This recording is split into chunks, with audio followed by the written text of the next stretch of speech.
tayo natatakot na mademanda or magkaroon tayo ng invitation sa korte kasi kaya natin magpaliwanag. May plano talaga ako kung paano siya mababayaran. Kung hindi lang nagkaaberya talaga dyan sa operang yan eh. Hanggang ngayon maayos pa sana yung mga card ko. Lahat nagsara na eh. 'Di ba? Paano ngayon yung content kong utang bangko, bili property. Pero at least maganda nito, may puhunan na ako. Kapag naibenta yung dalawang bahay na yon, mababayaran ko lahat ng cards ko. Hihingi ako ng amnesty sa lahat ng mga bangko para bumaba.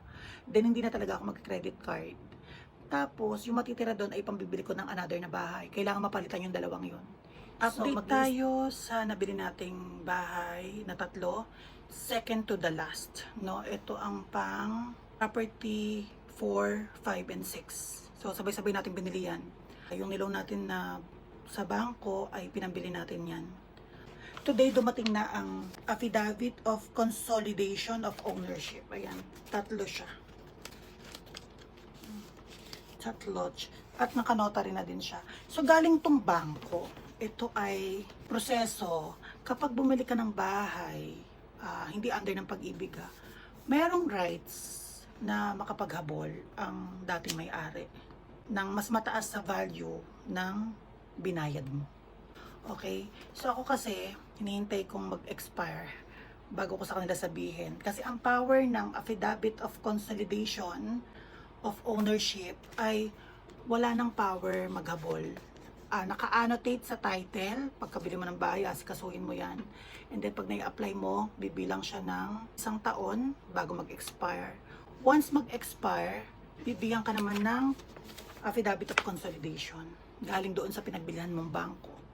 At after mag-expire ay wala ng rights yung mga dating may-ari na maghabol kahit hindi mo pa siya nalilipat sa pangalan mo. Kasi ibinigay na yung 1 year na pwede nilang i-redempt. So wala nang way para maibalik sa kanila. Okay, so nakuha na natin itong tatlo kahit lugmok na lugmok tayo. Pagdudusa, gawa ng nagpa-opera nga tayo, ang mga na-experience natin, ang mga stress. So at least merong improvement. Then by November, meron ulit na tatlo. Yun yung last. Yun yung pangbenta. No? So after maayos ang Affidavit of Consolidation of Ownership, yan ay ipapangalan muna sa bangko yung mismong title. Then after nyan, ipapangalan mo naman sa'yo. Okay? Ang pinakamaganda dito, kapag nag-request ka na ng consolidation after the 1 year ng expiration, ng redemption, ng annotate sa likod ng title na binili mo, ay 100% sa'yo ng property. Kahit dadaan pa siya sa bangko, kasi yun ang tamang proseso, hindi siya pwedeng i-direct, no? Doble-dobleng gastos. Imagine mo, tax papuntang bangko, then another tax papunta sa akin. Ganun ang eksena. At yung tatlo mag-expire, at may issue din ako ng Affidavit of Consolidation, ay sa November. So, last year, sabay-sabay ko silang binili. 6 sa loob ng 1 taon. Kaka-1 taon na nitong tatlo, then yung November, mag-1 taon ng last November. Ganon. At yung mga utang natin sa credit card, kagaya na chika natin na nangyari, gawa ng pagkalugmok, salamat Doc, ay yun ang ibebenta natin yung dalawa. Okay? Para mabayaran ng mga credit card. Kaya mga cards, mga bangko, kalma lang ha. Ayan, malapit na. Actually, kahit mailipat na to sa pangalan ng bangko, hindi ko pa to maililipat sa akin.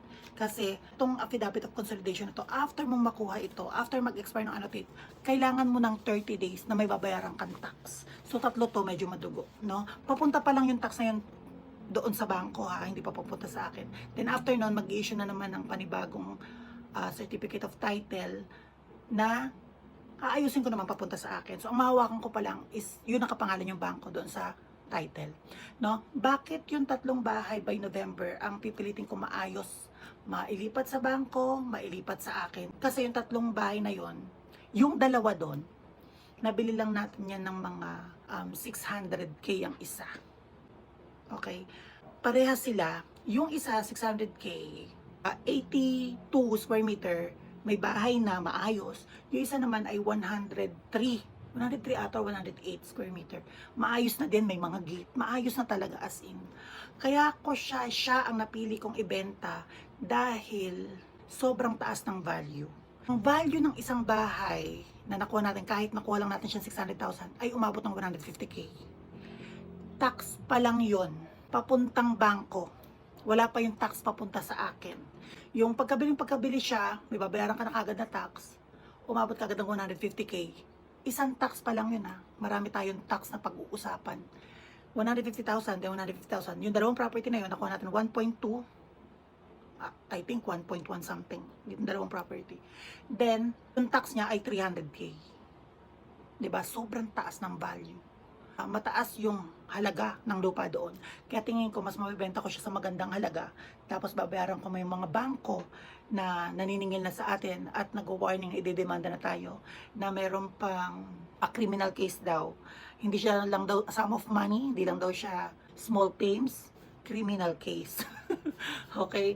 So actually, hindi naman tayo natatakot na mademanda or magkaroon tayo ng invitation sa korte kasi kaya natin magpaliwanag. May plano talaga ako kung paano siya mababayaran. Kung hindi lang nagka-aberya talaga dyan sa operang yan eh. Hanggang ngayon, maayos pa sana yung mga card ko. Lahat nagsara na eh. Diba? Paano ngayon yung content kong utang bangko, bili property?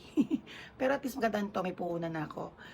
Kapag naibenta yung dalawang bahay na yon, mababayaran ko lahat ng cards ko. Hihingi ako ng amnesty sa lahat ng mga bangko para bumaba. Then hindi na talaga ako mag-credit card. Tapos yung matitira doon ay pambibili ko ng another na bahay. Kailangan mapalitan yung dalawang yon. So mag-i-stick pa rin ako sa siyam na bahay. At yung bibiling kong bahay na yon, kasi around QC na yun eh. Marami sa QC, kaso medyo mahal. Yung mabibili ko sa bahay na yon ay pangbenta.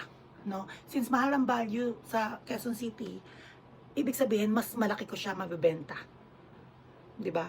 At kapag naibenta ko siya ng okay na halaga, ibibili ko ng mga bahay. Then after kong ibili ng mga bahay yung mga yan, pipiliin ko kung alin ang madaling ipaupa. Yung in demand, yung paupahan. At alin yung pambenta. Para kapag nakapagbenta ulit ako, bibili na naman ulit ako ng property. Paulit-ulit lang. Ang target natin ay 30 properties. Nasa 9 pa lang tayo. Pero nag-start tayo is mga 2 years ago.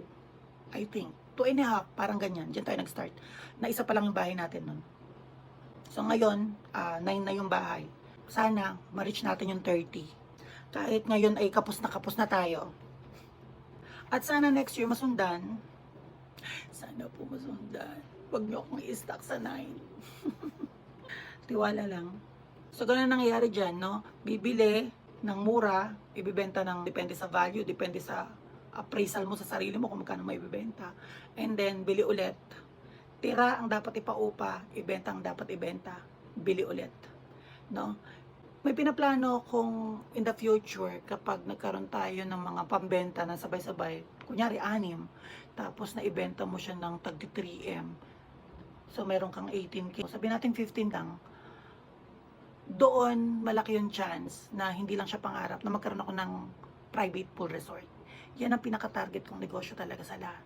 Private pool resort at paupahan. So good luck sa inyo sa mga nagtatangkang maging kagaya ko na umuutang. Pero na-ban. Na-block ang card, na-ban sa mga bangko. Buti na lang meron tayong pundasyon, no? Kaya may mga utang dyan, magbayad na. Kailangan ko ng pera, oh. Bayaran ako ng tax ngayon, oh. 3 days kailangan mabayaran na to. Ayun lang guys, ako'y tutulog na. Ako'y tutulog na. Salamat sa inyong lahat. Sa may mga tanong tungkol sa mga foreclose, mag-comment lang dito. Thank you.